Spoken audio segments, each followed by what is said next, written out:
বাঙালিরা খুব ভালো করে জানে যে মারাঠিরা একটা সময় আসতো, মোটামুটি যখন ধানটা পেকে উঠতো তখন মারাঠিরা আসতো, তাদেরকে বলা হতো বর্গী।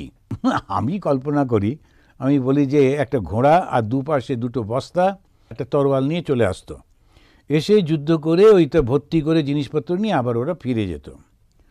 ব্রিটিশরা তখন শাসন করছে, ওরা আমাদেরকে রক্ষা করতো না।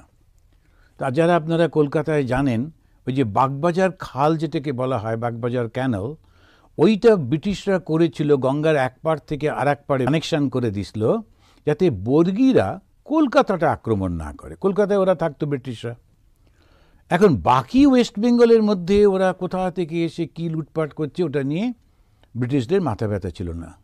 এখন ভেবে দেখুন, এই হলো, রাজা রয়েছে কিন্তু প্রজারা বড় অসহায়, সেই জন্যে নিয়ম ছিল আততায়ী হলে তুমি নিজেই হত্যা করতে পারো।